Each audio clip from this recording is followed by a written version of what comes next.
We begin in Canada this morning, where authorities are investigating a deadly shooting outside a Toronto restaurant Sunday night. Police say at least 2 people, including the gunman, were killed. More than a dozen others were injured. President Trump has issued an explosive warning to Iran. In a tweet posted last night, the president told Iranian President Hassan Rouhani never to threaten the U.S. again or suffer consequences. The development came after Rouhani warned President Trump not to pursue a hostile policy toward Iran. The Coast Guard will pull the boat that sank Thursday night in Branson, Missouri from the water this morning. 17 people died, including 9 members of the Coleman family from Indianapolis, Indiana. We're hearing from survivors and the family members of those lost. CBS's Laura Podesta has more.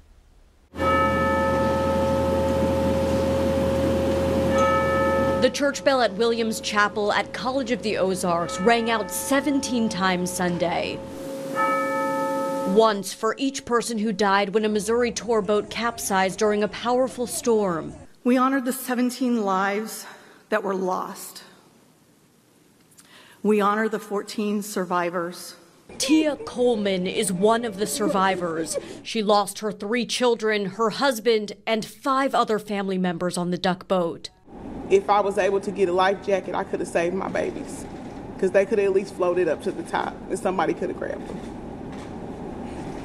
And I wasn't able to do that. Today, the Coast Guard will use salvage equipment to pull the boat out of Table Rock Lake. Divers working 80 feet underwater retrieved the black box over the weekend. The National Transportation Safety Board wants to know what the captain, who's among the dead, knew about the forecasted weather. You could clearly see that the deck was having issues out in the water. It wasn't going very well. Jenny Carr took video from a nearby boat. I really wanted to do something, but what could you do? The 17 victims range in age from 1 to 76 years old. They were from Arkansas, Illinois, Indiana, and Missouri. Laura Podesta, CBS News, New York. And online fundraisers had raised more than $400,000 for the Coleman family's funeral expenses. Now closer to home, 1 person is dead while 3 children and an adult are in critical condition this morning following a crash near Park City. The crash was reported Sunday morning around 10 o'clock on Interstate 90 near mile marker 425. A 39-year-old man from Crosby, North Dakota is among those seriously injured after the Chevy Trailblazer he was driving veered off the road.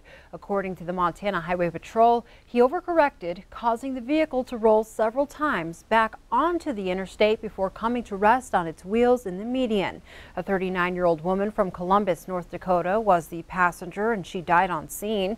3 children ages 16, 15, and 11, along with the driver, were taken to a hospital. We're told seatbelts were in use and alcohol, drugs, and speed are not considered factors.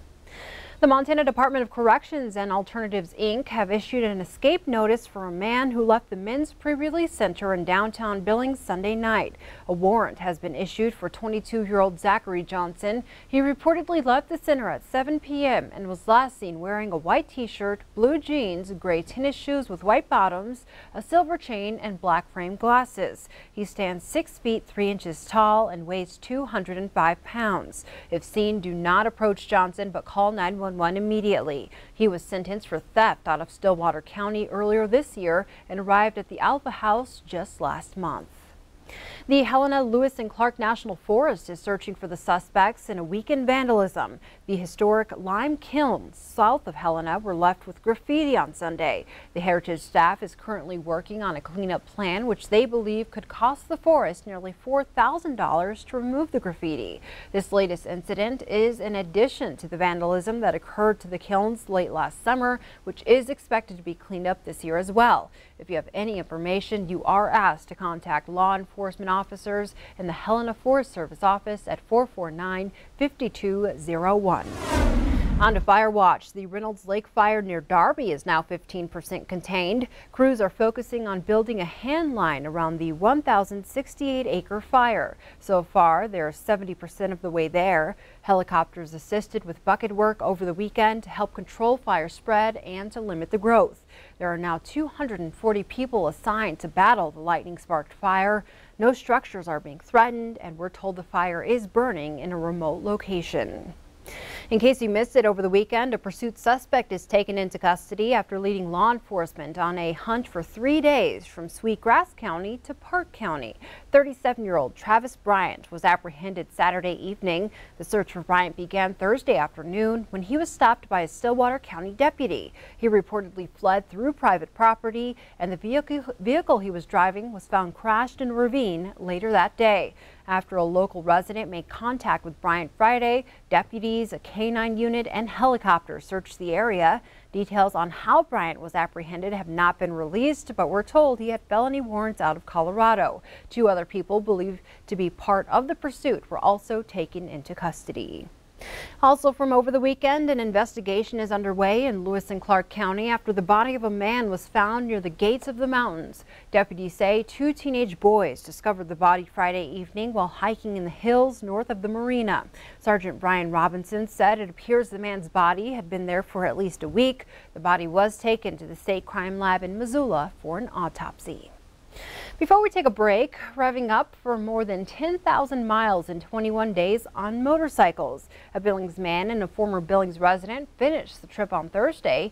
Q2's David J. talked with the two who rode their Harleys, hitting 4 corners of the continental United States. Chuck Osborne planned out his 10,000-mile trip 6 years ago.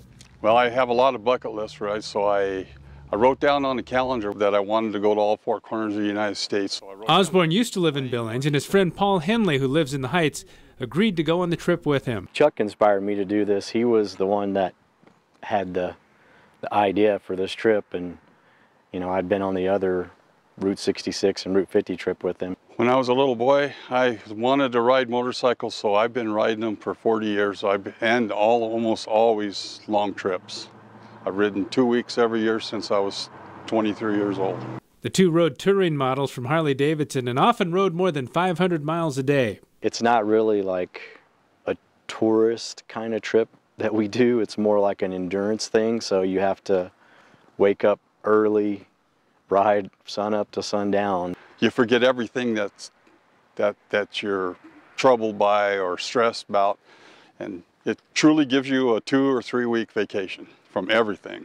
The ride gave them a chance to see America. People are really pretty good and friendly. I was a little surprised about that in the Northeast too. How similar people are, even though, you know, there's so many different cultures and subcultures.